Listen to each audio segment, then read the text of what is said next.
Schneider vs. Bax begins by showing a man named Schneider, who gets a surprise from his wife and two young daughters who bring gifts while singing a birthday song because today is his birthday. He seemed moved by the surprise that his family had prepared. Moreover, they are planning to hold a birthday party and invite relatives to come to celebrate. However, at that moment, he got a call from his boss, Mertens, who asked him to do a job. He tried to negotiate with Mertens by requesting the work be postponed, but Mertens emphasized that the work was very important and had to be completed on the same day. Feeling pressured by his boss, Schneider couldn't help but have to do a job that he said was important on his birthday. He also told his wife that he had important work to finish as soon as possible, so they had to postpone his birthday party. Behind Schneider's seemingly ordinary appearance, he turned out to be a cold-blooded contract killer. During this time, Schneider hid his true identity from everyone, including his family. His wife only knows that he is a handyman who is very dedicated to his work. Afterward, Schneider met Mertens in his office and talked about the work he needed to finish as soon as possible. Mertens assigns him to kill a man named Ramon Bax, who turns out to be a hitman. However, Mertens emphasized that Bax was a child killer, which violated the Assassination Association's code of ethics, so he had to be executed immediately. Mertens reveals that Bax, disguised as a novelist, lives alone in a cabin near a lake in a remote area. The scene then switches and shows Bax, who is a widower in his cottage with his lover, Nadine. Because Bax's daughter, Francisca, was visiting there that day, he asked Nadine to leave his cottage for a while because he didn't want them to fight. However, she misunderstood and thought Bax had kicked her out, so the woman left in a rage. Turning back to Schneider, the man went to the warehouse, where he prepared everything before committing to his stunt. Starting from designing a fake identity, disguised using a fake mustache and beard, and preparing the right rifle to kill the target. You can see that he has been in this profession for a long time. He is very trained in doing so, and disguises his identity by looking at how he has neatly hidden his rifle and some supporting equipment that he often uses to do his job as a contract killer. Meanwhile elsewhere, Francisca had arrived at Bax's cottage and planned to stay there for a few days. Unlike Schneider, who lives happily and has a harmonious family, Bax often fights with his daughter because he is an alcoholic and drug addict. Even when Francisca had just arrived, he had started taking drugs and alcohol, which had sparked an argument between them. At the same time, Schneider, who had arrived there, then stalked Bax's cottage from a distance. He saw Bax and Francisca arguing. However, not long after he monitored the situation there, a male policeman appeared, who reprimanded and asked him to move the car because it was parked haphazardly. After the police officer left, Schneider contacted Mertens and scolded him for providing inaccurate information, such as Bax not being alone and the police patrolling the area. Since his disguise was exposed, he returned to the warehouse to change his appearance. However, when he was preparing his disguise, suddenly, a woman named Gina entered the warehouse to hide from the pursuit of a man. He immediately took quick action by covering the woman's mouth and asking her to turn herself in. She then complied with his request and surrendered herself to the man named Bullock, who apparently intended to kill her. Seeing that Bullock took out a knife and was about to kill Gina, Schneider couldn't stay silent, because if there was a murder, the police would investigate the place and reveal his cover. Therefore, he hit Bullock's head until he fainted, taking the two of them away. After seeing Bullock's passport, Schneider took the initiative to disguise himself as Bullock to smooth out his actions. He wanted to drug Gina and leave her there, but he changed his mind and planned to use her to help him with the job. On the other hand, Bax gets a call from his boss, who turns out to be Mertens, who reminds him that he was supposed to kill Schneider that day. Mertens thinks Schneider and Bax are genius and dangerous assassins that can become a big threat to the Hitman management he founded if they betrayed him. He plans to eliminate them both simultaneously by making them kill each other. Mertens used the same excuse on Bax and Schneider that each of them was a child killer and had to be executed immediately. On the other hand, Francisca, who arrived depressed and frustrated that no one in her life seems to help her, runs from her father and finds an abandoned shack inside the wildlife sanctuary surrounding the cabin. Bax, who knew that his daughter had secretly left, rushed to look for her whereabouts in the swamps but could not find her. Since Schneider would soon be coming to kill him, Bax finally returned home, stocked up his weapons, and got into position to counterattack. At the same time, Mertens accidentally sends the wrong message to Schneider, so he finds out that Mertens has set him up and intends to get rid of him by assigning himself to the job. Both Schneider and Bax eventually realize they are being played, but by the time they do, there are too many complications to allow them to back out easily.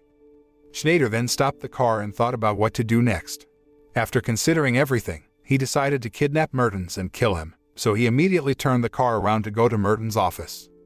Elsewhere, Bax faces another problem when his father, Gerard, comes to visit his house with his young girlfriend, Lucy. Since the two of them had arrived at the wrong time, he immediately locked them in the room until his business with Schneider was finished. He returned to his position to scout and saw someone on the boat who looked suspicious. But when Bax was going to investigate further, suddenly a scream was heard. Turned out it was Francisca, who was lost in the middle of the swamp. Knowing his daughter was in trouble, he returned home and asked Gerard to look for Francisca's whereabouts.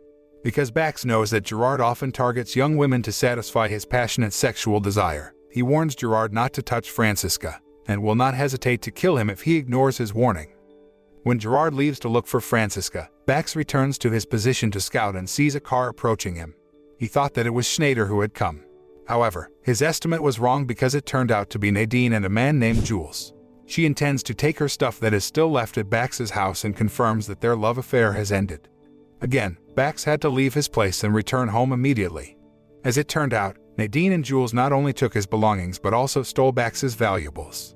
But he immediately noticed their actions, then shot Jules' hand right on his thumb. Elsewhere, Gerard finally found the whereabouts of Francisca, who was in a dilapidated, abandoned cabin. As soon as he sees his granddaughter, who has grown into a pretty woman, he immediately ignores Bax's warning and starts to molest Francisca. But she doesn't let him just like that. She then gets up, takes a knife from the drawer, and stabs her grandfather, killing him. After that, she hides her grandfather's body in the swamp and rushes to find a way home. Francisca finally returned to Bax's place and told him everything that happened when she was forced to kill her grandfather because he tried to rape her. Bax understood this and tried to calm his daughter. He then told everyone, including Francisca, to get out of there because he didn't want to involve them all in his unfinished business with Schneider.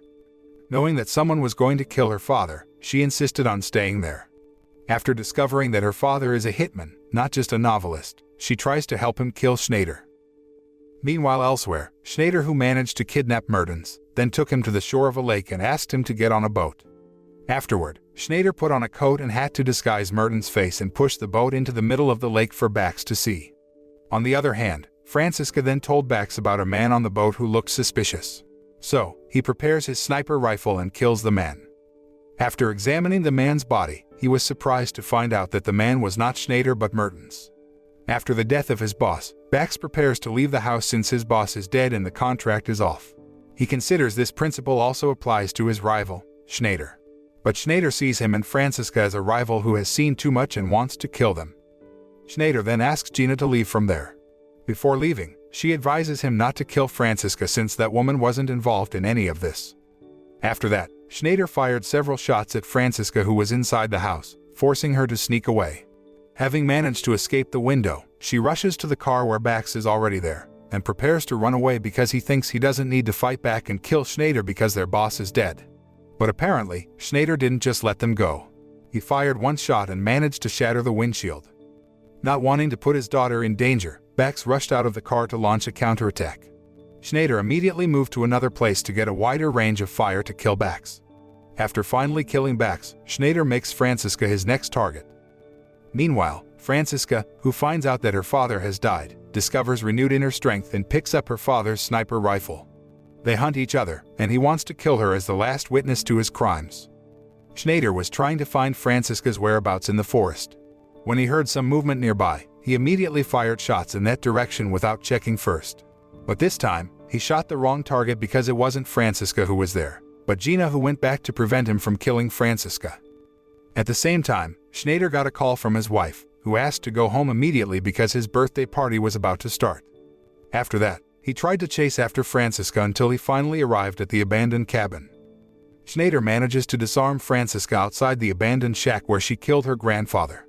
But when he tried to kill her, she appeared naked and sat in front of him, as if she had resigned herself to the fate of being killed by him soon. Out of pity, Schneider hesitates, then decides to leave her and rejoins with his family for his birthday celebration. The moral of the story is that being a hitman isn't a great profession, even though the payoff is quite high. In fact, being a hitman is quite tricky on its own, especially if things don't go according to the plan and something unexpected happens.